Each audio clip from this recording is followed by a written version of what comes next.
लोक अवस्था विभिन्न वृद्धाश्रम को जिते मत निमंत्रण करती मुझे गले मत बहुत दुख लगे कहीं संस्कार भी नतु आमको जी प्रथम गुरु आमको जी ये जन्मभूमि देखते ये केते कष्ट माँ सही गोटे पिला केते कष्ट से सही पिलाटी केते दियो देवता को पूजा करके मोर पुओटी हो मोर झीटी हो संतान टी केते साधु को गुरुतले पड़ी हे महात्मा मते गोटे संतान टी दियो मो कुल रक्षा करबा किंतु ता परर अवस्था होची या दुःखमय काहे कि ना जते बेले सत्संग रवा सदिन आपण कहबे प्रहलाद काहे कि भक्त हला आपण जानि जते प्रहलाद काहे कि भक्त हला गोटे असुर घरे गोटे भल पिलाटे विष्णु भक्त जन्म केमिति हला तार कारण होची मन रखंतो जते बेले प्रहलादर पिता हिरण्यकशिपु जाइतला तपस्या करिवा तपस्या कला बेले तपस्या करने को जाइतिबा बेले ये जते बेले प्रहलाद को नेकिरी जाउतला के इंद्र इंद्र कहला ये जो जन्म हबो ये मो पदटा नै जिवो तेनु इंद्र ताको धरि करी नै जाउतला जे माको काहे कि ना पद पई मनिष किछि भी करिबो जदि मो पदवी होला से लोकटा माडी बसे रात रात सफा करके बाटा त या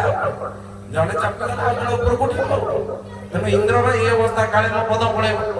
ताको जने साधु लेके आसिले ऋषि की से नारद नारद लेके आसिले हिरण्यकशिपुर स्त्री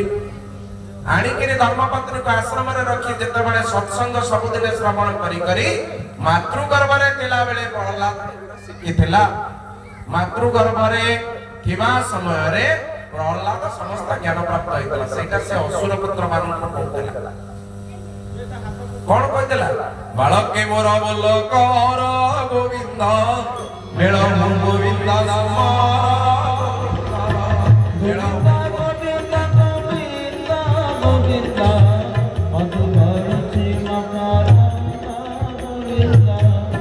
असुर पिलाटा भितर ये भावना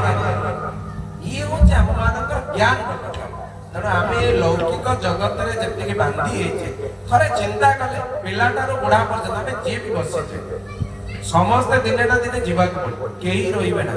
रही नहीं कहीं रही नहीं भव रंग भूमि तले सर्वे निज निज अभिनय सारी बाहुली कालर बसए जगत प्राणी हुंती आतजात समस्त को दिने जीवा पड़ो शरीर आम साथ दौना शरीर सहयोग करूना आनंद भोग करने दुख दौर इंद्रिय माने हमको दुख दौरान दिने ना दिने हमको जीवा पड़ो कि भी आम एत मोहग्रस्त जीवन को बुझीचे कौन जीवन को जानिले कौन जीवन को अनुभव कले कौन एटा मोर सेटा मोर आपण देखला बेल को ये जिते काम होची आमे प्रकृत रूपे ताको जदि अनुभव न करि परिबा जदि न जानि परिबा तबे लाभ कोन अछि से ज्ञान ही होची जानिबा